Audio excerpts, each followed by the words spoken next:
Bonjour, My name is Whitney. mon nom est Whitney. This is my husband Alan. Voici mon mari Arlen. We've come from the States Nous sommes venus depuis les États-Unis to visit you guys pour vous rendre visite and to see Paris. et voir Paris. About 2 years ago, though, I was diagnosed with cancer, Il y a 2 ans, j'étais diagnostiqué avec un cancer and it came as quite a surprise, as it always does. et c'était vraiment une surprise comme ça, toujours. And so, for the past 2 years, I have been fighting Et ça fait 2 ans que je me bats, a very, very hard battle. que je me bats dans une bataille vraiment très très difficile. And just last August, Et au mois d'août dernier, it became so hard to breathe, c'était tellement difficile de juste respirer and I wanted to give up. et j'étais sur le point d'abandonner. But instead, I decided to sing Mais au lieu de ça, j'ai juste décidé de chanter and to worship. et d'adorer. And so I did, and I have, Alors je l'ai fait et je continue. and here I am. Et je suis là. Yeah. Yeah. And I wanted to tell you guys that Je voudrais vous dire Jesus is the hope of glory que Jésus est l'espoir de gloire within us. qui vit en nous. Within each of us, we have À this l'intérieur, hidden glory à l'intérieur de chacun d'entre nous, on a cette gloire cachée spilling out, qui déborde blessing others, et qui bénit les autres and transforming the atmospheres around us. et qui transforme l'atmosphère autour de nous. So I want to share with you the song I wrote when I could barely breathe. Alors je voudrais partager avec vous cette chanson que j'ai écrite à un moment où je pouvais à peine respirer. And let's worship together and let the Lord just speak to us. Et adorons ensemble, laissons juste le Seigneur nous parler.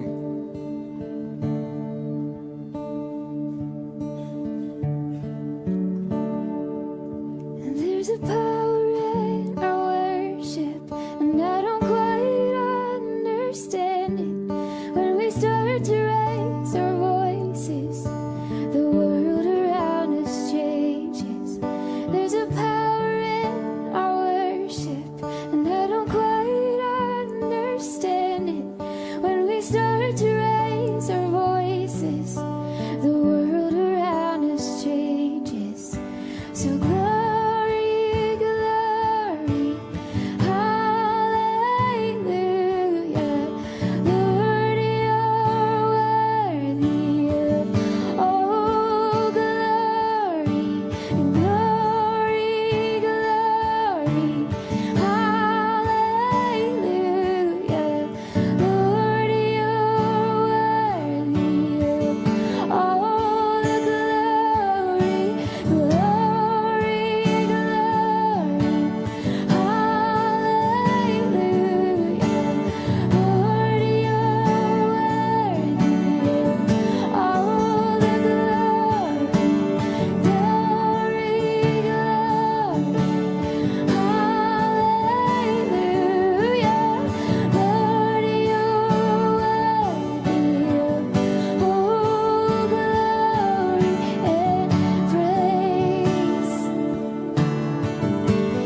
beauty in the waiting, and I can't quite explain it.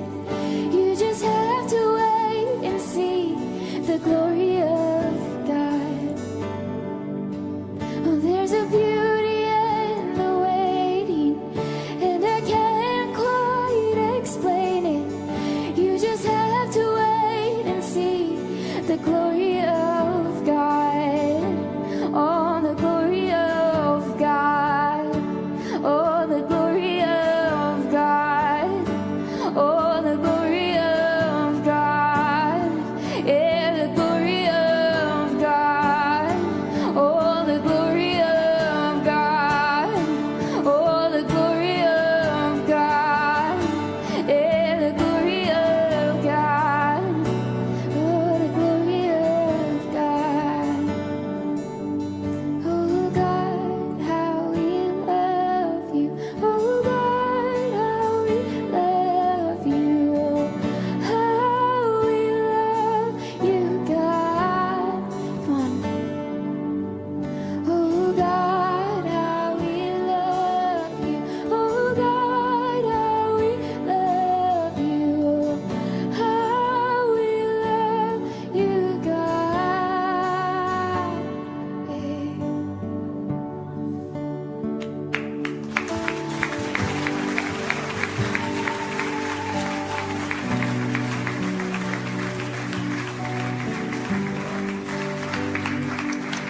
Amen. Wow. Thank you, Whitney. Wow. Il n'y a pas grand-chose à rajouter. Et Jésus dit à Simon, combien tu m'aimes? Une fois, deux fois, trois fois. On est en train d'étudier la vie de l'apôtre Pierre et comment Dieu va l'aider à fonctionner dans cette régénération du royaume. Le titre, c'est Régénération 4, c'est la suite et fin du message qu'on avait commencé. Je me suis witness une formidable introduction, on ne s'était pas parlé, je ne connaissais pas les paroles du chant, mais il y a quelque chose de divin là-dedans. Je crois véritablement que Dieu a des projets pour ta vie différents de ce que tu penses dans ta tête. Et il y a une déprogrammation nécessaire. Et déprogrammer, ça veut dire casser certaines certitudes et certaines moules, certaines prévisions que tu avais, d'être marié à 23 ans avec 3 enfants dans les années qui viennent, tout qui se passe bien, une belle carrière, une église qui avance, une joie louée, une fin de Dieu tous les jours renouvelée, où tu te plongerais dans ta Bible. Mais ça, c'est pas tout à fait passé comme ça. Et on a vu que dans la vie de l'apôtre Pierre, il est dans son épître et il dit « Béni soit notre Seigneur qui nous a régénérés ». Mais ça va impliquer une transformation du royaume. La première partie qu'on avait vue, certains ont fait toute la série. Je vous remercie pour votre fidélité. Pour les autres, tout est sur Internet. Je salue mes amis sur Internet. On avait réalisé en première partie que tu peux suivre Jésus chaque jour et ne pas comprendre son cœur qui est le royaume de Dieu. Jésus avait dit à Pierre, tu as les clés, je te donne les clés. Pourtant, il ne maîtrisait pas. Il était dans sa tête un royaume d'Israël. Deuxième partie, on peut être sincère et dans l'erreur. Et c'était assez difficile et douloureux pour tous ceux et celles qui ont eu l'impression de s'être fait avoir. Ceux qui ont l'impression que depuis leur baptême, les choses ne sont pas passées comme on leur avait promis qu'elles allaient se passer. Peut-être que ton pasteur, peut-être que ta copine, peut-être que ta maman ou ton père t'avait dit, si tu donnes ta vie à Jésus, voici comment ça va se passer. L'objectif final, c'est que tu partes en mission, que tu aies un mariage qui tienne la route, que tu aies une famille en pleine santé, que toi-même tu ailles bien et ça ne s'est pas passé comme ça. Alors que tu as été fidèle dans tes dons, tu as donné ta dîme, aujourd'hui tu es au chômage, tu es en difficulté et tu dis, est-ce que Dieu a véritablement tenu ses promesses et son projet pour ma vie? Et j'ai marqué sur l'apôtre Pierre, c'est qu'on peut être sincère et dans l'erreur. Voilà, je pense que Pierre s'est fait dans sa tête un faux plan de vie. Quand il pensait au royaume d'Israël, il croyait que Dieu avait prévu pour lui qu'il règne en tant que premier ministre dans un royaume dans lequel la capitale serait Jérusalem et Jésus serait sur le trône parce que c'était écrit dans la Bible. Mais ça ne s'est pas du tout passé comme ça. Et il a tellement été blessé lorsque Jésus se faisait tabasser parce qu'il dit c'est Jésus qui est en train de détruire le propre plan de Dieu. Et alors qu'il est en colère, il peut dire peut-être comme quelqu'un ici qui est né dans une famille chrétienne, on m'a vendu du rêve. Moi, j'ai eu cette conversation assez récemment avec quelqu'un qui a tout bien fait, entre guillemets, dans la logique évangélique. Et il dit, franchement, on nous a vendu du rêve. Dans les camps d'ados, dans les camps de jeunes, on nous a dit des trucs, ça ne s'est pas du tout passé comme ça. Et cette frustration peut développer une racine d'amertume. Et Satan va utiliser les 10% de failles qu'il y a dans ta vie pour exploser et s'engouffrer, pour détruire les 100% qui restent. Enfin, la semaine dernière, on s'était quitté sur cette troisième partie. Comment, après être toi-même tombé, Dieu va te remonter et va te redonner le goût de réapprendre à vivre après un échec. Réadaptation. Très compliqué la réadaptation pour les anciens champions. Réanimation, réhabilitation. Quelqu'un a pris sa place. L'apôtre Pierre n'est plus la star spirituelle qu'il a été. Tu n'es plus la mono d'église des enfants que tu as été dans le passé. Tu n'es plus ce chanteur-là qui lidait l'église. Tu n'es même plus ce prédicateur qu'on venait écouter la réunion de semaine. Aujourd'hui, tu es juste dans les rangs et tu as repris une place et tu ne te retrouves plus dans cette place. Tu sais que tu ne veux plus forcément être ce que tu as été, mais pour autant, tu n'aimes pas ce que tu es devenu. Et c'est ce décalage. C'est le passé, ok, il est passé. Mais aujourd'hui, je fais quoi de ma vie ? Et il y a quelque chose de difficile à accepter, de dire nos jambes ne répondent plus comme avant. Et Pierre va courir, mais il court moins vite qu'avant. Et il se déteste de ne plus être comme avant. Il sait que ce qui était avant, c'était une mauvaise programmation. Je dis, avant, il fonctionnait avec comme ce pick-up qui pollue avec du diesel, avec une grosse fumée noire, mais au moins ça avançait. Aujourd'hui, il est avec sa petite voiture électrique qui n'avance pas. Et il est rempli de frustration. Et c'est pour ça que la semaine dernière, j'ai dit, quelqu'un a pris sa place. En plus, c'était une femme, une ex-prostituée. Bref, c'est le scoop de l'année, la résurrection de Christ, il l'a raté. Et c'est Marie de Magdala qui lui l'annonce. Ensuite, il n'arrive pas à courir au tombeau. Et quand il voit Jésus, Jésus lui dit, Pierre, m'aimes-tu ? Et il descend au lieu de monter. Boum, boum, boum, boum. Votre cœur ne repart pas pour Dieu aussi rapidement que vous l'espériez. Et je sais qu'il y a des personnes ici qui regardent ce message, vous qui êtes peut-être derrière votre écran, et vous dites, je voudrais retrouver cette passion et ce feu. Mais il y a quelque chose qui est cassé à l'intérieur. Écoute bien, si c'est pour retrouver la passion du moteur polluant qui brûlait du pétrole, oublie-le. Voilà. Oui, il y a un moment où le changement de moteur, c'est à la croix que tu le trouves. Mais ce n'est pas parce que tu as compris la croix et la grâce de Dieu, parce qu'après avoir fait la leçon à tout le monde, tu t'es tellement déçu toi-même. D'accord, tu as compris ce que c'est que la grâce, mais tu n'arrives pas encore à vivre avec le carburant nouveau qu'est le Saint-Esprit. Et Saint Pierre, il a entendu parler du Saint-Esprit, mais il ne réalise pas ce que ça veut dire vivre avec. Vous savez, certains m'ont dit, l'église MLK, ça doit être vraiment une église facile, parce que c'est une église où on prêche la grâce. La grâce est facile à vivre, il n'y a rien de plus difficile à vivre que la grâce. Parce que la grâce utilise un carburant extraordinairement difficile et compliqué qui s'appelle le Saint-Esprit. Et si tu n'as pas le Saint-Esprit avec lequel tu te rebranches tous les jours pour recharger tes batteries, la grâce ne fonctionne pas. La grâce a besoin d'être sans arrêt remplie du Saint-Esprit. C'est pour ça que Jésus leur dit, 4e partie aujourd'hui, comment vivre dans l'Esprit. 4e et dernière partie de cette série. Après avoir souffert, Jésus se présenta vivant et leur donna de nombreuses preuves. Parlant pendant 40 jours, il se montra à eux et leur parla de ce qui concerne le royaume des cieux. Et ils ont compris ce que c'était que la grâce et la mort à la croix. Jésus est mort à la croix, ils l'ont vu, ils sont sauvés, les disciples. Mais ce n'est pas pour autant qu'ils ont compris ce qu'était le royaume de Dieu, parce qu'ils n'ont pas encore le carburant nécessaire. Je voudrais vous dire premièrement, l'attente. N'évite pas d'attendre. N'évite pas l'attente. Concentre-toi. Voici ce que on voudrait tous. On voudrait que ça aille vite. On voudrait régler vite des problèmes. On voudrait repartir vite, retrouver les jambes vite. Et Jésus leur dit, ne faites rien. Alors qu'ils se trouvaient en leur compagnie, il leur recommanda de ne pas s'éloigner de Jérusalem, mais d'attendre ce que le Père avait promis. Ce que je vous ai annoncé, leur dit-il. Est-ce que tu peux me remettre juste le chant de Whitney ? Je ne l'ai pas fait aux autres cultes, mais j'ai été percuté par cette phrase, la deuxième slide, quand elle parle de l'attente. Elle dit, il y a quelque chose de beau dans l'attente. Waouh, j'aime pas, moi, je trouve rien de beau dans l'attente. Retrouve, voilà, si tu veux bien, la partie qui parle de l'attente. Elle dit, il y a quelque chose de précieux dans l'attente. Mais un leader qui est impatient, c'est dur. Qu'est-ce qu'il y a de beau à avoir un cancer et d'avoir du mal à louer ? Qu'est-ce qu'il y a de beau d'attendre sa guérison ? C'est dur. Et pourtant, il y a quelque chose qu'on ne peut pas...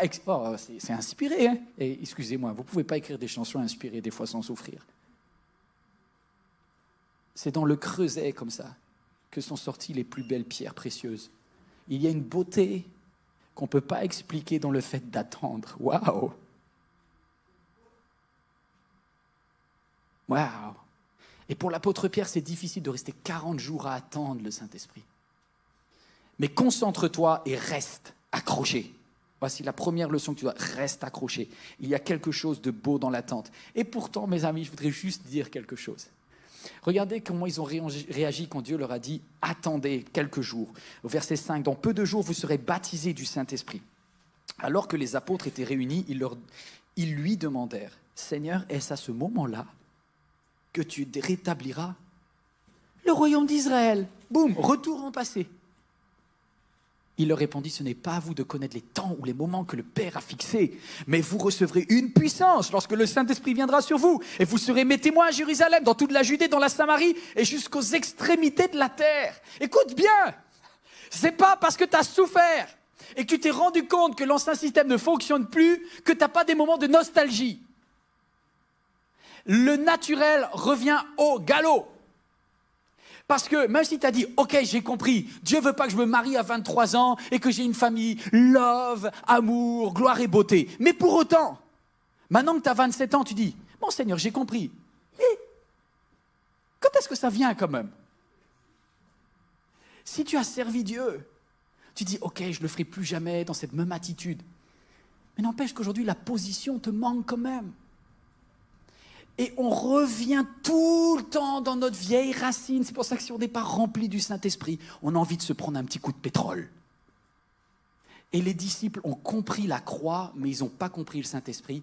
Et ils sont un peu nostalgiques à l'idée de bâtir le royaume d'Israël, dont la capitale sera la Jérusalem éternelle et dont le Premier ministre sera Pierre. Ils n'arrivent pas complètement à faire leur deuil. Il va prendre du temps. Dis à ton voisin, ça prendra du temps pour tout avaler. Regarde mademoiselle, ça prendra du temps pour accepter. Non, mais c'est difficile, il faut dire la vérité. Et quand bien même ils ont vécu la croix et qu'ils ont vu 40 jours de miracles, ils ont encore du mal et ils retombent. Parce que pour eux, servir Dieu, c'est ça. Et tant qu'ils ne sont pas dans ça, ils ont l'impression que leur vie est nulle. Eh bien, c'est faux. Et la reprogrammation, ça prend du temps. Et le jour de la Pentecôte, ils sont tous en un même lieu. Et tout d'un coup, il vient un vent violent. Ils n'ont pas pu l'inventer, celui-là. Ils étaient juste là au moment où Dieu avait décidé. Le Saint-Esprit descend sur eux, des langues de feu se posent. Ils se mirent à parler en langue, à dire les merveilles de Dieu. Et il y a des Parthes, des Mèdes, des Élamites, toutes les nations de la terre. Et pas que des Hébreux, pas que des Juifs élevés et nés en Israël. Non, des gens qui viennent de loin. Et l'apôtre Pierre vient de comprendre. Tu vois, il lui a fallu d'être rempli du Saint-Esprit pour pouvoir fonctionner dans le royaume. C'est une chose d'avoir un moteur électrique, mais un moteur électrique sans électricité, ça ne sert à rien. Et tant qu'il n'a pas le Saint-Esprit, c'est énergie, le Saint-Esprit, c'est électricité, ce dynamisme, vous recevrez une puissance. En grec, c'est le même mot que énergie. Vous recevrez cette énergie, cette dynamo qui vient et qui vous donne la capacité de faire tourner le moteur. On continue. Alors, l'apôtre Pierre dit, changez d'attitude et que chacun de vous soit baptisé au nom de Jésus-Christ pour le pardon de péchés. Et vous recevrez le don du Saint-Esprit. Vous changerez le moteur et vous aurez un nouveau carburant tout propre qui s'appelle la force du ciel, le Saint-Esprit. Ma sœur, mon frère, toi qui es derrière cet écran, tu ne pourras pas fonctionner tous les jours si tu ne te rebranches pas au Saint-Esprit. Ton nouveau moteur n'a pas l'autonomie de celui que tu avais avant. Il est dépendant de Dieu, c'est le moteur de la grâce et il demande chaque jour un branchement au Saint-Esprit. À chaque jour, un branchement au Saint-Esprit. 2. Le manque de moyens. Ça, c'est compliqué. Est-ce que quelqu'un aime manquer de moyens? Dites-le moi parce que franchement, vous êtes mon héros. C'est ce sentiment de ne pas avoir assez pour accompagner tous nos projets, nos rêves. L'apôtre Pierre a beau avoir le Saint-Esprit, il est fauché.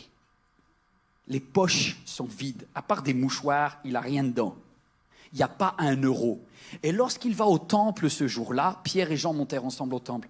Or, on amenait un homme boiteux de naissance qu'on installait tous les jours à la porte du temple. Et Pierre, accompagné de Jean, fixa les yeux sur lui et dit « Regarde-nous ». Le 2, ça s'affiche sur vos écrans, « N'évite pas la gêne, challenge la foi ». On le répète ensemble, n'évite pas la gêne, challenge ta foi. Et ta foi et celle des autres, parce que tu ne pourras pas challenger les autres si tu n'étais pas challengé d'abord. Et juste une chose, est-ce que ça vous est arrivé d'être bloqué à un feu rouge et là d'avoir un monsieur ou une dame qui vient et qui insiste pour vous demander une pièce? Et là, vous regardez dans votre porte-monnaie, vous regardez, il n'y a pas de 1 euro nulle part. Et vous avez ce grand courage de faire semblant de ne pas le voir. Et la personne, elle est suffisamment lourde et insistante pour être là. Toc, toc, toc, toc, toc. Tu dis, non, ben non, non. Et toi, tu es là, non, non. Non, je sais pas. Le feu vert du jeu. Et on esquive. Parce qu'on n'a pas les moyens. Et on se dit, j'ai pas eu le temps de préparer, j'ai pas eu le temps d'avoir le moyen. Il y a une autre façon de fonctionner. Soit tu fonctionnes avec tes moyens, soit tu fonctionnes avec la foi. Vous savez ce que c'est que la foi? La foi, c'est challenger le manque de moyens. Parce que si tu as tout ce dont tu as besoin pour pouvoir fonctionner, tu n'as plus besoin de la foi. Des fois, vous pleurez, dites, Seigneur, rends-moi riche. Si Dieu te rendait riche, tu prierais même plus.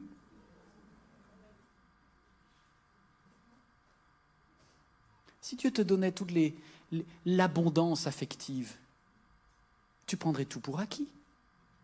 Tu dirais, Seigneur, cet homme-là, il est avec moi depuis tant d'années, c'est OK. Mais quand tu réalises combien tout est grâce et qu'on doit dépendre de Dieu en toutes choses, la foi, c'est de challenger ton manque de moyens. Et l'apôtre Pierre, il a une façon de dire...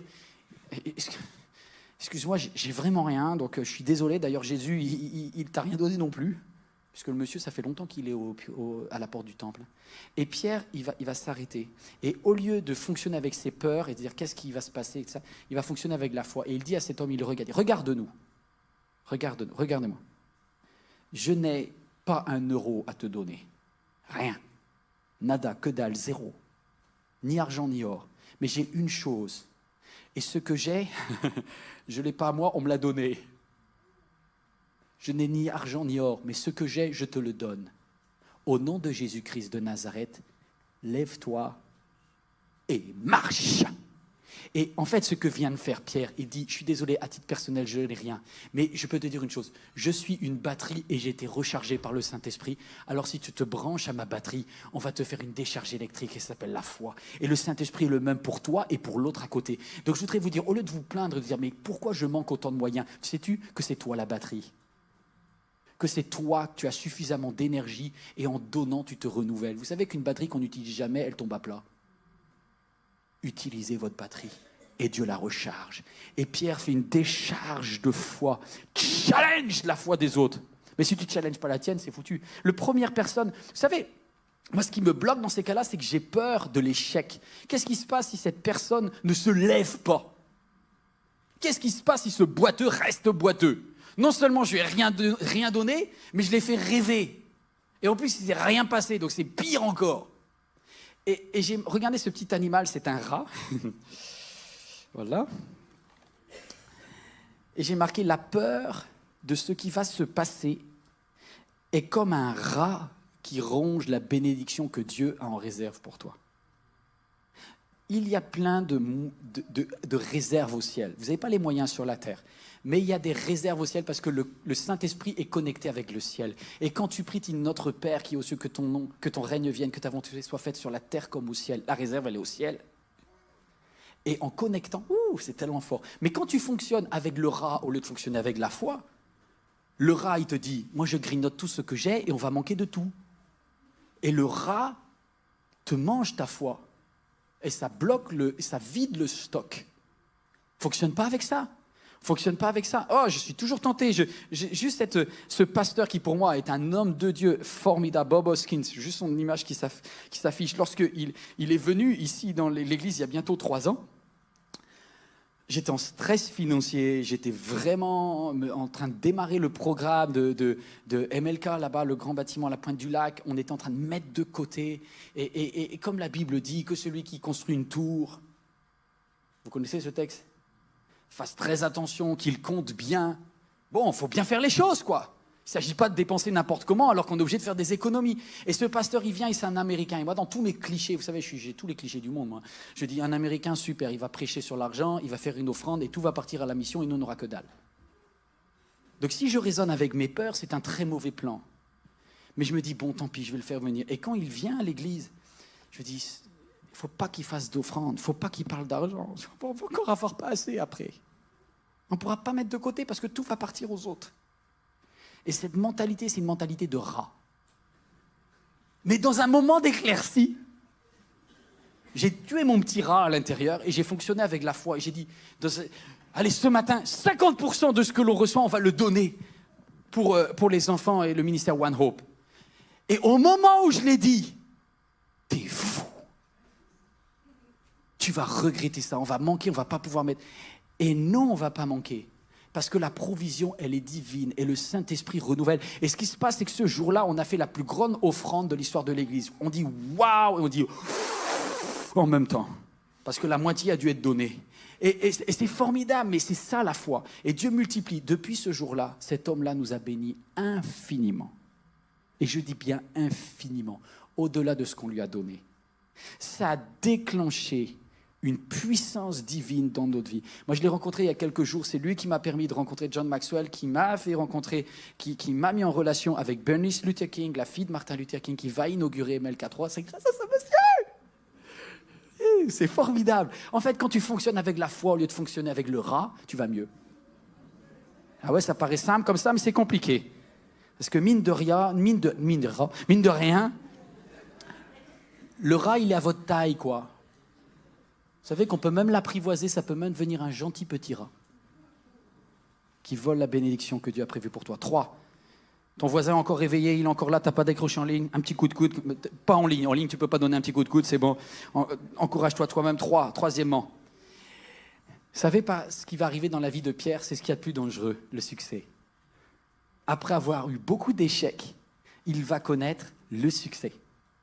Ce dont Pierre rêvait depuis des années va enfin arriver. Et je vous ai dit que ce qui faisait tourner l'ancien royaume, il y a la gloire, il y a le sexe, mais il y a aussi l'argent. Et quand il y a du succès, l'argent vient. Et c'est très dangereux. Parce que l'argent corrompt tout. Et c'est pour ça que dans le livre des Actes, vous allez voir 2 confrontations entre Pierre et l'argent, alors que Pierre a du succès. L'église primitive cartonne à fond, et il y a un couple assez riche qui vient, et qui s'appelle Ananias et Saphira. Et il commence à proposer une magouille. Et le deuxième, quelques temps plus tard, il va à Samarie. Vous lisez ça dans le livre des Actes des Apôtres. Et là, alors que Pierre est en train d'imposer les mains, boum, boum, boum, il se passe des choses dans la salle. Et les personnes, après que Pierre ait imposé les mains, ils commencent à parler en langue, à prophétiser, ils sont bâtis en Saint-Esprit. Et il y a quelqu'un qui est là, qui est émerveillé, il s'appelle Simon, un magicien, un ex-magicien. Et il est incrusté dans les rangs parce qu'il trouve que c'est bien ce qui se passe. Et il vient vers Pierre et il dit « Combien ça coûte ? Je te fais un chèque de combien pour que tu me files cette puissance ? Donne-moi la dynamisme, donne-moi là ce qui fait fonctionner le moteur électrique, donne-moi cette électricité-là, c'est puissant cette histoire, je paye !» Et si tu n'es pas au clair sur l'argent, tu te dis « Merci Seigneur pour cet homme qui vient m'encourager. » Vous êtes là ou pas ? Là, aujourd'hui, vous savez, la corruption, c'est très facile à voir chez les autres. Mais quand c'est vous, vous dites « c'est une bénédiction ». Non, c'est très... J'ai beaucoup de crainte par rapport à l'argent. Parce que lorsque je vois combien un homme politique qui des fois commence sa carrière avec une bonne écoute, une humilité, et dès qu'il y a le pouvoir et dès qu'il y a l'argent, ça vrille. Et tel pasteur qui était dans les rues et il y avait des miracles, des guérisons, le jour où il y a le succès, il y a les gardes du corps, il y a le machin et il y a la Cadillac derrière. Je me dis, qu'est-ce que ça vient faire ça ?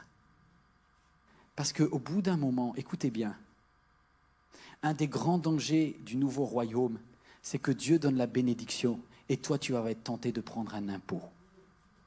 Et ne croyez pas que ça soit simple. Et je vais même aller plus loin. Je crois qu'il y a certaines bénédictions financières que Dieu ne t'a pas données parce que tu ne saurais pas les gérer.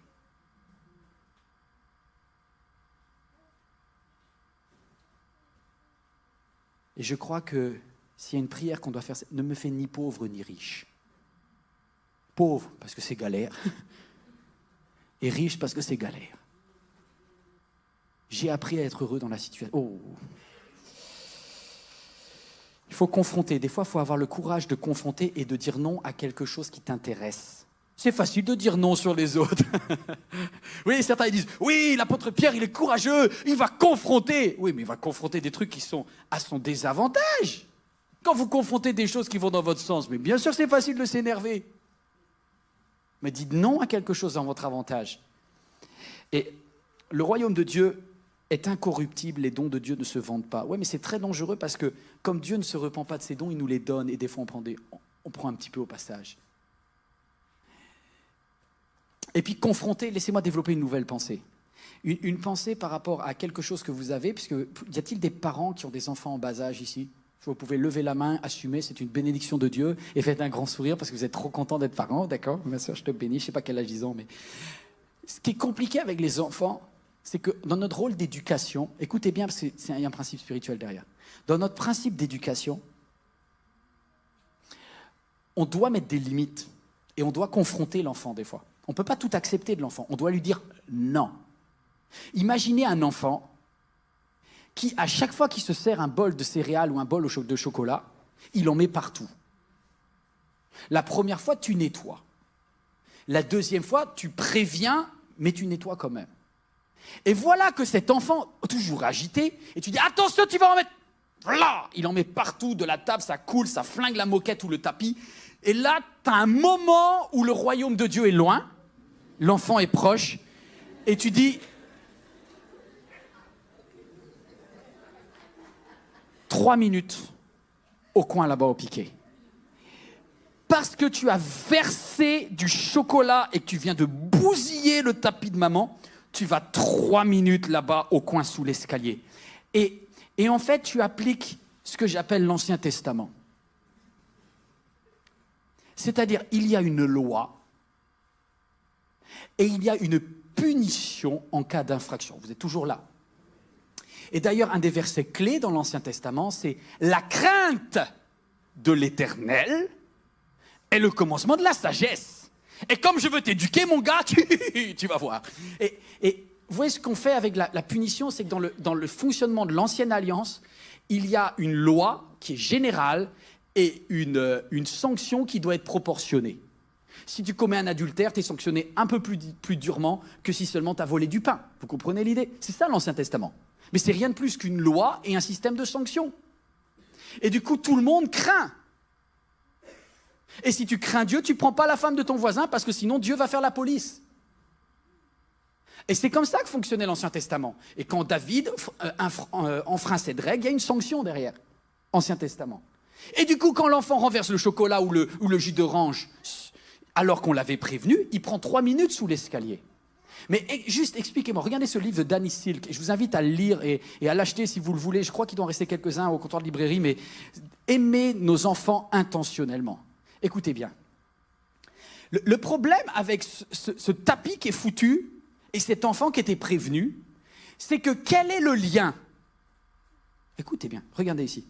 Quel est le lien entre le fait de renverser et de gâcher le tapis et le fait d'aller sous l'escalier? Il n'y a pas de lien. C'est juste un système punitif. Vous êtes toujours là? Donc, qu'est-ce que l'enfant va apprendre? Si je renverse, je me prends de l'escalier. Rien à voir. Donc, je dois craindre maman ou craindre papa. Est-ce que ça va améliorer son comportement? Peut-être la peur et la crainte va améliorer en partie son comportement. Et c'est pour ça que si tu dis à ta fille « Ne va pas en boîte! Ne sors pas !» Si tu lui fais suffisamment peur, elle ne va pas y aller. Pendant un certain temps. Mais elle n'a pas été transformée de l'intérieur. Elle a juste été bridée de l'extérieur. Et dans le système de la loi, la crainte de maman me protège de sortir avec un garçon. Ça durera le temps que ça dure. Alors soit le système c'est d'augmenter de plus en plus la crainte d'eux, ou soit le système n'est pas bon et c'est pas le royaume de Dieu. Alors écoutez bien, c'est un petit peu fin, je suis en train de vous amener quelque part. Dans le Nouveau Testament, c'est pas comme ça que Jésus aurait réagi. Je pense que dans le Nouveau Testament, le Seigneur, au lieu de nous punir bêtement, il dit « Le chocolat et le tapis, c'est moi qui l'ai payé. À la croix, j'ai tout payé pour tes fautes. Mais pour autant, mon royaume, c'est de prendre la serviette Alors, mon petit chéri d'amour, on était bien d'accord. Je t'avais prévenu que si tu renverses, faut nettoyer. D'accord. Eh bien, voici un seau et voici la serpillière familiale. Et tu vas juste nettoyer. Parce que là, il y a un lien entre le chocolat et la serpillière. Alors qu'il n'y avait pas de lien entre le chocolat et l'escalier.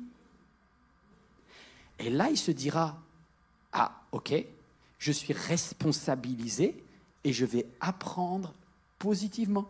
Vous inquiétez pas, sa femme sera heureuse plus tard. Vous comprenez le système? C'est le royaume, ça. Parce que la peur ne va rien apporter.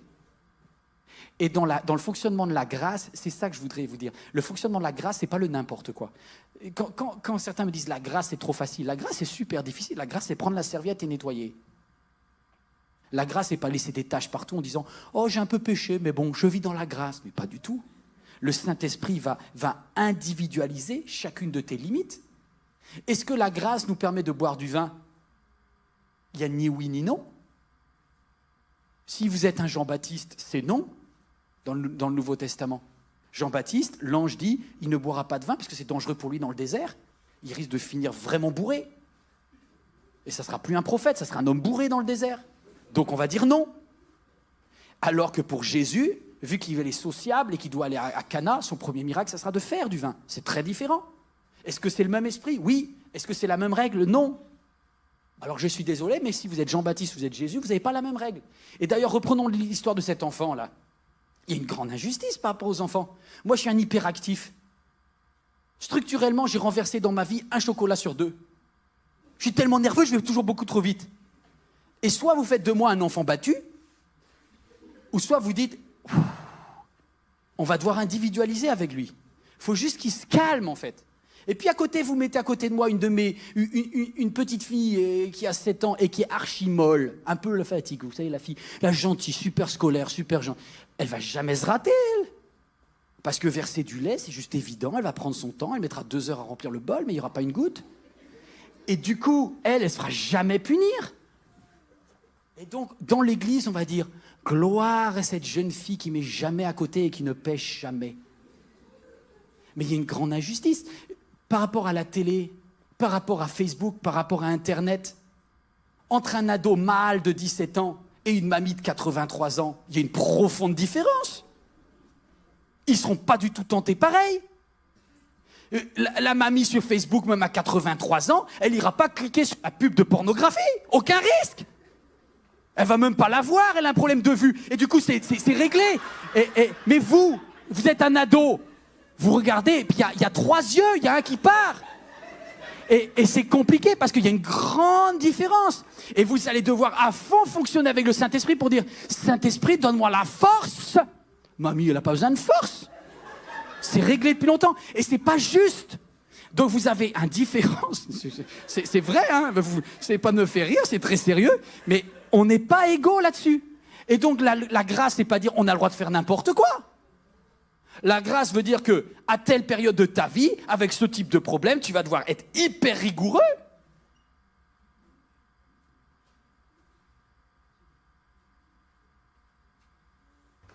C'est différent, vous comprenez l'idée? Donc juge pas trop vite les autres. Oh là là, j'ai trop développé. Prenez Dany Ciel qui pourra voir la suite. Il faut que j'avance. 4e point. Ça va un peu dans le même sens. L'apôtre Pierre a un appel à parler aux non-juifs, à parler à ceux qui sont au loin. Le jour de la Pentecôte, sa prédication remplie du Saint-Esprit dit « Et voici quelle est la promesse pour vous, pour vos enfants, en aussi grand nombre que le Seigneur les appellera, c'est-à-dire en incluant la Guadeloupe, la Martinique, le Congo, Kinshasa et tout le reste. » Alléluia, aux extrémités de la terre. Ça passe même par la Bretagne. Yeah. Donc les extrémités de la terre, c'est l'appel de Pierre. Sauf que l'appel de Pierre, même si c'est l'extrémité de la terre, tout ce qu'il connaît et son petit royaume d'Israël, son ancien monde, est à Jérusalem. Et il a du mal à s'ouvrir. Et il y a un centurion romain, vous le connaissez, Corneille, qui vient vers lui avec deux soldats qui frappent et qui disent « Est-ce que tu es Pierre ?» Et Corneille, il veut recevoir le Saint-Esprit. Et il veut recevoir le nouveau moteur et la nouvelle énergie. Et Dieu l'amène vers Pierre.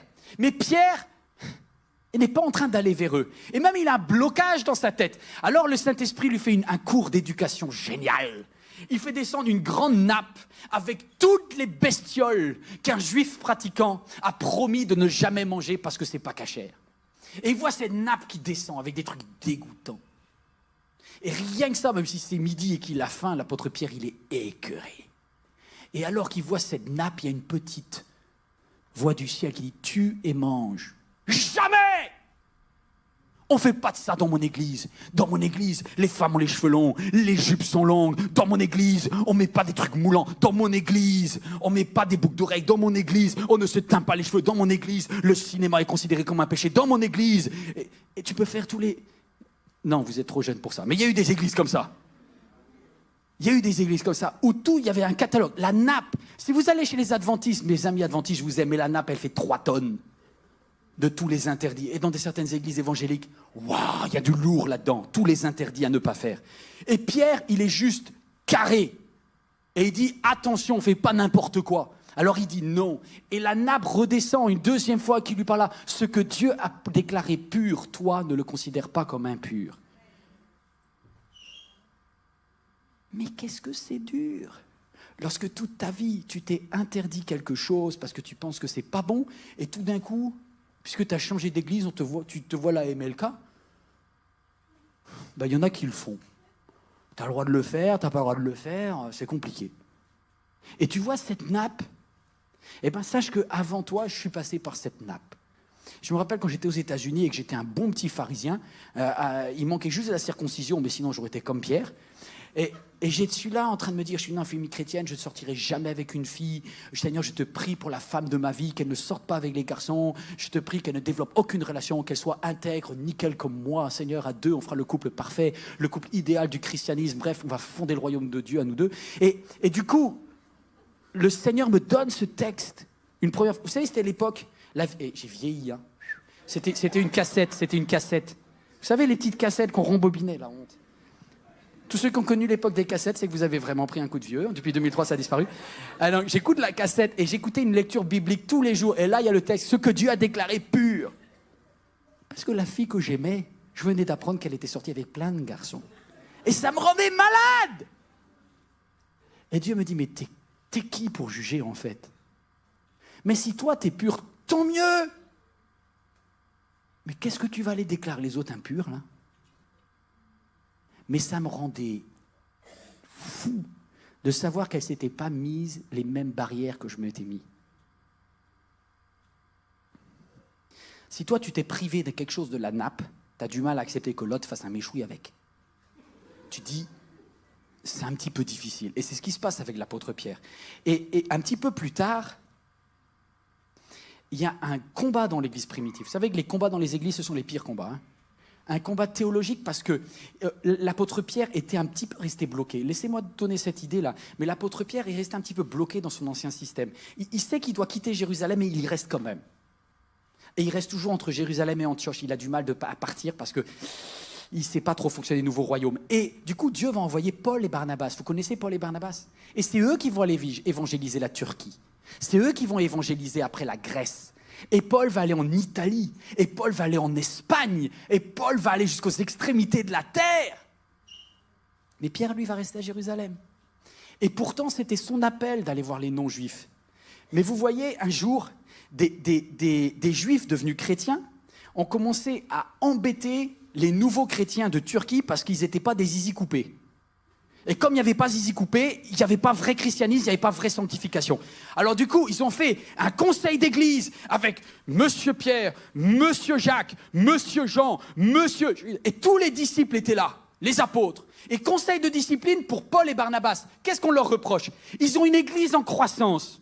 Ils ont des miracles, il y a des guérisons. L'entière Asie mineure est en train d'être retournée. Mais la seule chose qu'on leur reproche, c'est pourquoi vous ne coupez pas les kikis? Alors, ça paraît assez délirant aujourd'hui, mais à l'époque, c'était un vrai problème. Comprenez ça? Parce que c'est un combat entre la loi et la grâce. Et l'apôtre Paul arrive en gros, on lui dit, mais pourquoi les femmes dans ton église, elles sont comme ceci? Pourquoi elles s'habillent? C'est exactement pareil. Et pourquoi vous n'êtes pas contre le cinéma, alors qu'il y a du péché? Qu'est-ce que c'est que cette histoire de danse dans votre église? Et c'est vraiment ça. Et qu'il y ait des miracles, des guérisons, des baptêmes, ça c'est facile. dans la tête des personnes qui sont restées à Jérusalem. Et heureusement, l'apôtre Pierre se réveille. Alors qu'ils sont au tribunal, l'apôtre Pierre va se lever et il dit « Mes frères ». Ah, je bénis Dieu parce que ça nous a sauvés, on a eu chaud, nous les hommes. « Mes frères, vous savez que dès les premiers jours, Dieu a choisi parmi nous, a fait un choix parmi nous. Il a décidé que les non-juifs entendraient par ma bouche la parole de l'évangile et croiraient. Et Dieu qui connaît les cœurs, voilà, non pas l'extérieur, mais l'intérieur. La loi prend soin de l'extérieur, la grâce prend soin de l'intérieur. Et Dieu leur a rendu ce témoignage en leur donnant le Saint-Esprit comme à nous. Maintenant donc, pourquoi provoquer Dieu en imposant aux disciples des exigences que nos ancêtres n'ont pas été capables de remplir? Moi, ce qui m'étonne toujours, mes amis, c'est comment ça se fait que vous imposez des règles à vos enfants que vous n'avez pas été capable de tenir quand vous aviez leur âge.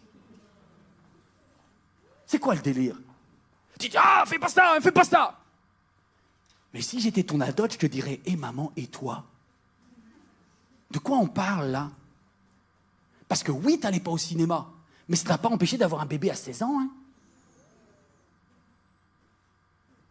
Il y a une grande hypocrisie là-dedans. Et l'apôtre Pierre dit, hey, honnêtement, on peut faire le catalogue des règles, mais aucun d'entre nous n'a tout respecté dans le judaïsme. Hein. On a tous raté un Shabbat une fois. Hein. Et il dit, nous croyons au contraire que c'est par la grâce du Seigneur Jésus que nous sommes sauvés tout comme eux. Alléluia. Toute l'assemblée garda le silence. Il y en a qui sont choqués.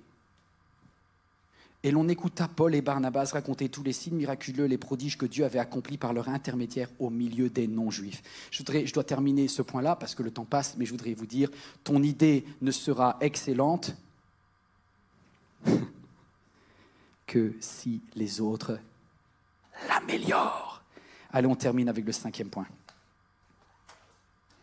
Voilà, on arrive à la fin. À la fin de cette série, j'espère qu'elle vous a parlé, mais j'ai une dernière petite perle et après je vous quitte. La pression, vous la vivrez. Il n'y aura pas seulement le succès, il y aura aussi la pression. Et voici ce qui va se passer. Quand tu es dans une période de pression, le réflexe est de te renfermer, alors que le royaume, en période de pression, il aime encore plus. Si on t'écrase et si on te presse, qu'est-ce qui sort de toi? De l'amertume ou de l'amour?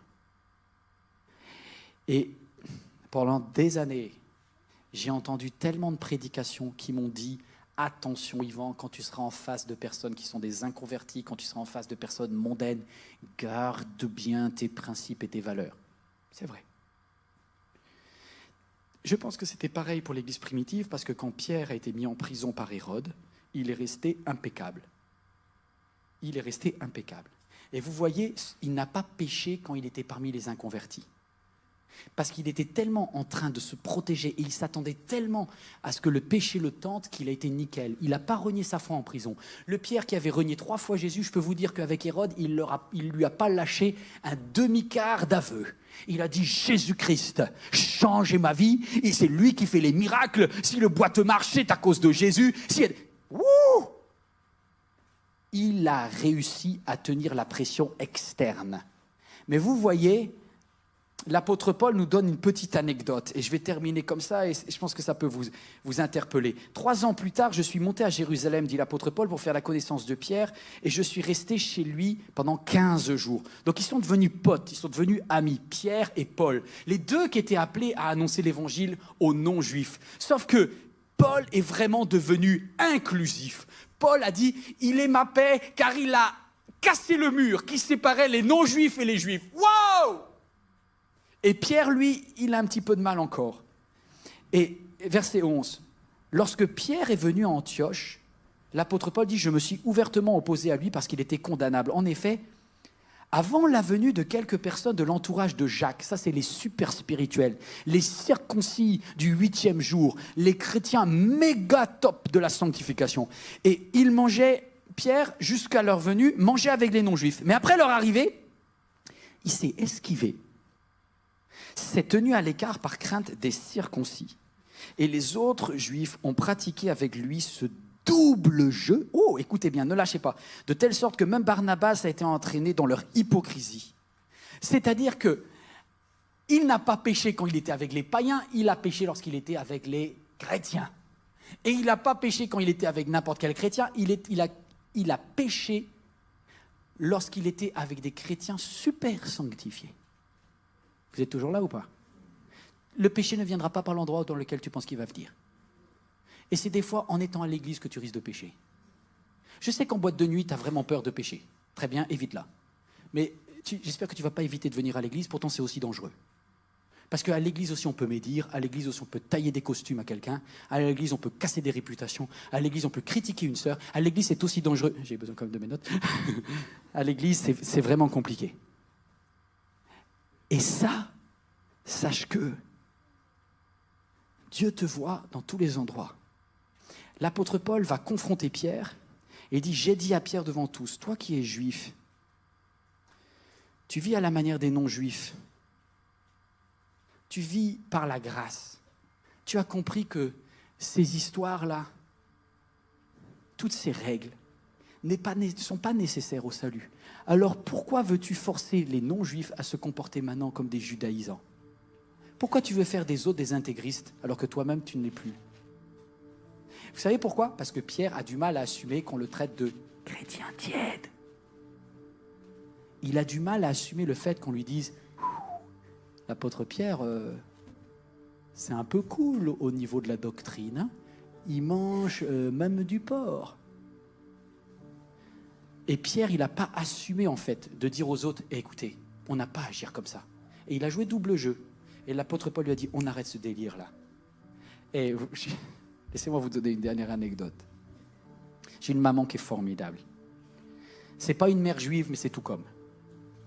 Sauf qu'elle est maxi-chrétienne. Et elle m'a élevé dans une foi, je vous souhaite à tout le monde d'avoir la maman que j'ai. Une sainte femme de Dieu, qui est née avec tous les interdits qu'on lui a collés sur elle, parce que ça se faisait comme ça de génération en génération. Elle était née en Bretagne et dans sa culture et dans la culture qu'elle avait, c'est une époque dans les années, elle est née en 1945 et dans ces années-là, le monde, c'était le cinéma, le monde, c'était la danse, le monde. Vous êtes toujours là ou pas? Je ne sais pas si vous êtes de cette génération-là, mais il y a vraiment eu des églises dans lesquelles tout ce qui était des arts, c'était le péché. Le rock, c'était le péché. La danse, c'était le péché. Tout. Tu avais intérêt à ne pas être un chanteur de rock. Sinon, tu te faisais virer de l'église. Et ma mère, je pense que c'est vraiment une artiste dans l'âme. Elle peint très bien. Et quand elle était petite et qu'elle avait 8 ans, elle raffolait la danse. Elle avait des petites ballerines.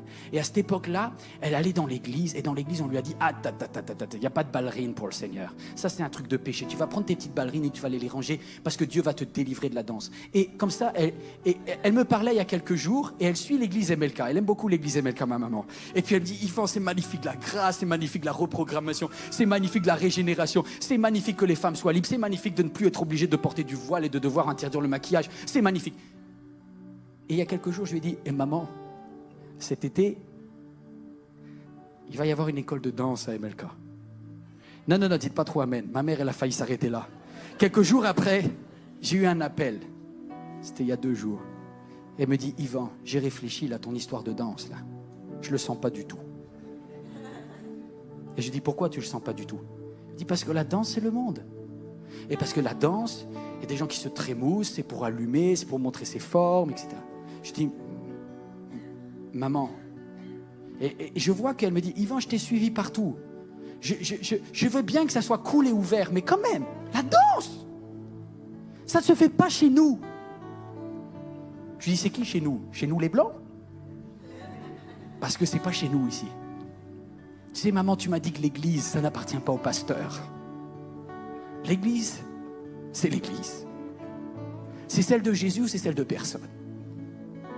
Et ici, on n'est pas des pasteurs à l'ancienne. Parce que toi, tu m'as dit que tu ne voulais plus les pasteurs à l'ancienne.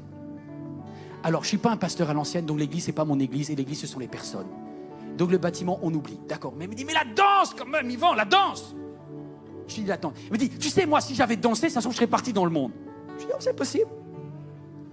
Ou peut-être que tu serais restée chrétienne et que tu aurais peut-être dansé pour le Seigneur. Il me dit, danser pour le Seigneur. Et on touche à quelque chose. Je lui dis, maman, est-ce que tu fonctionnes avec l'esprit ou est-ce que tu fonctionnes avec ta culture? Ne la jugez, allez, ne la jugez pas trop vite. Suivez-moi. Parce que, vous voyez, on a tous des nappes. Et fonctionner avec l'esprit, il faut savoir si c'est un non pour nous ou si c'est un non pour tout le monde. Vous êtes toujours là. Et maman, je pense qu'elle aurait été une extrêmement bonne danseuse. Mais comme pour elle, c'est assimilé au péché, elle s'est toute sa vie interdite de danser. Et c'est pas maintenant qu'elle va commencer. Et quand je lui ai dit, elle me dit, mais tu vas pas aller à la danse quand même? Je dis, mais non maman, les chiens font pas des chats. Moi je suis foutu pour la danse, à jamais. Je suis breton et j'ai pas le rythme, donc c'est fini pour moi. Mais je dis, par contre, si Virginie Mfa, qui a développé un art pour le Seigneur, qui est-ce que je suis moi pour dire que c'est impur? Je voyais que ça travaillait. Et là j'ai eu le coup de grâce. Elle me dit, où est-ce que c'est marqué dans la Bible qu'on a le droit de danser?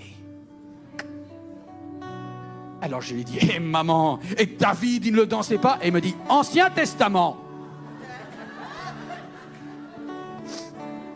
Où est-ce que c'est marqué dans le Nouveau? Et là j'avoue sur le coup j'étais un peu bloqué. Et j'ai réfléchi, et j'ai réfléchi. Maman, j'ai quelque chose pour toi. Quand l'apôtre Pierre, qui n'avait rien dans ses poches, est allé au temple, il a dit, je n'ai ni or ni argent, mais ce que j'ai, je te le donne. Et vous savez ce qui s'est passé? Le monsieur qui était boiteux, il a dansé. Donc apparemment, c'était la première fois que c'était possible dans le Nouveau Testament. Et ce que je voudrais vous dire, c'est que c'est compliqué de voir le royaume de Dieu comme un royaume inclusif. Parce qu'il y a toujours un doute, est-ce que c'est culturel ou est-ce que c'est une interdiction que le Saint-Esprit me donne? Fonctionner par l'Esprit, c'est très compliqué parce que ça veut dire toute ta réflexion, c'est tous les jours, Seigneur, est-ce que ma mentalité et mon préjugé, c'est vraiment l'Esprit ou est-ce que c'est ma culture? Et c'est pas facile!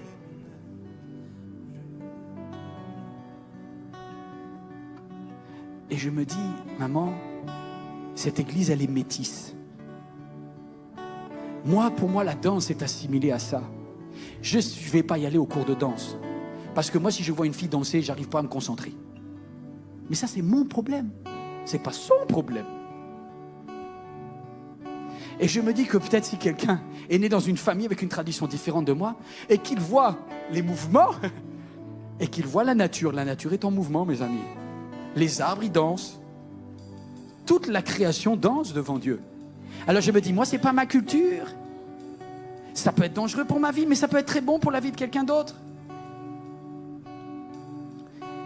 Et là, je me suis dit, et si Dieu qui a de l'humour met ma mère au milieu de la Guadeloupe et de la Martinique au ciel, ça est... Non, mais une pensée pour ma maman, s'il vous plaît, ça va être très long, l'éternité. Et là, j'ai senti comme un moment de malaise. Je me suis dit, maman, j'espère que l'ange qui fait les placements au ciel te mettra pas parmi les danseurs.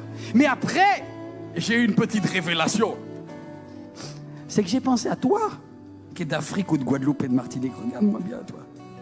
T'imagines qu'au ciel, Dieu te mette avec les Bretons.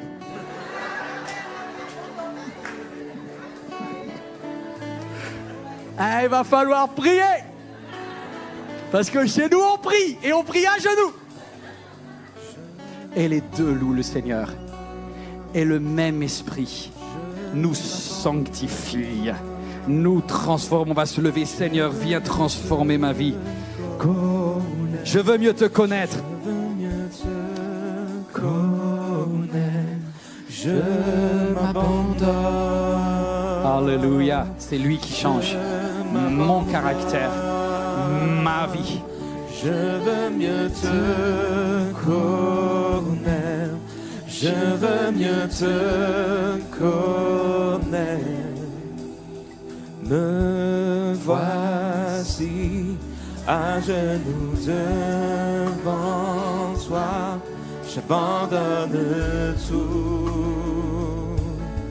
J'abandonne tout. Mon seul désir, alors que tu m'attires, c'est d'être avec toi. C'est d'être avec toi. Je m'abandonne. Je m'abandonne. Je veux mieux te connaître. Je veux mieux te connaître. Je m'abandonne. Je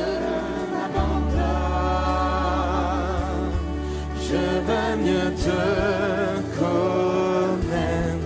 Je veux mieux te connaître. On va prendre la Sainte Seine tous ensemble. Que vous soyez blanc, black, métis, bienvenue dans le royaume inclusif de Dieu. Le royaume de Dieu est pour les personnes différentes de vous. Et on prendra tous la Sainte Seine parce qu'on fait partie d'un même corps. Que vous soyez né en Bretagne, que vous soyez des îles, que vous soyez d'Afrique, il n'y a personne d'entre nous qui ait une sainte culture. Mais nous avons un même royaume. Mais nous avons un même royaume, celui de Christ crucifié, qui a payé pour nos péchés, afin de nous faire vivre dans la grâce. Et nous avons un même esprit qui est descendu sur tous les hommes et toutes les femmes de toutes les générations, en aussi grand nombre que le Seigneur les a appelés. Et vous êtes appelés à fonctionner avec l'esprit. Et vous êtes appelés à fonctionner avec l'esprit. Ce matin, cet après-midi, quand tu regardes ce message, là à ta place, dis Saint-Esprit, descends, viens remplir ma vie. Viens remplir ma vie. Viens remplir ma vie. Saint-Esprit, viens remplir ma vie. Pardonne mon cœur. Je m'abandonne. Je m'abandonne. Je veux mieux te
Vous savez, si quelqu'un est fatigué aujourd'hui, si quelqu'un a perdu son dynamisme et sa force, la solution, soyez remplis du Saint-Esprit.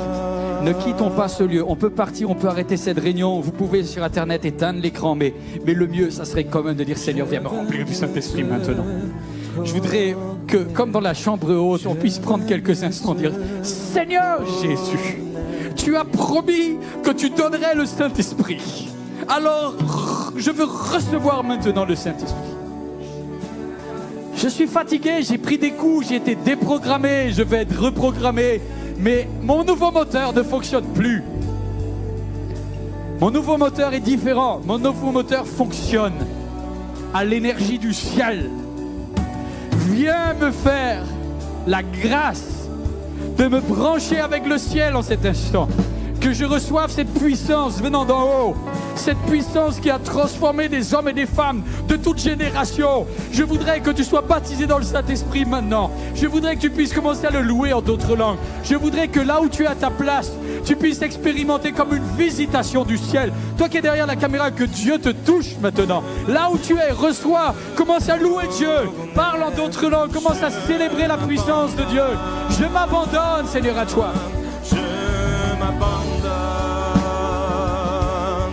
Je veux mieux te connaître, je veux mieux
Cher ami, j'espère que ce message vous a fait du bien et que Dieu vous a parlé pendant que vous regardiez cette vidéo. Vous avez décidé de vous approcher de lui, n'hésitez pas à aller plus loin. En tout cas, si vous passez en région parisienne, vous êtes le bienvenu ici à MLK à l'un de nos 5 cultes. Si vous désirez nous suivre sur églisemlk.fr, vous aurez accès à tous nos messages, également sur la chaîne YouTube ou encore sur Facebook. Vous êtes le bienvenu à chaque fois, c'est un plaisir de vous recevoir. À très bientôt j'espère. Merci.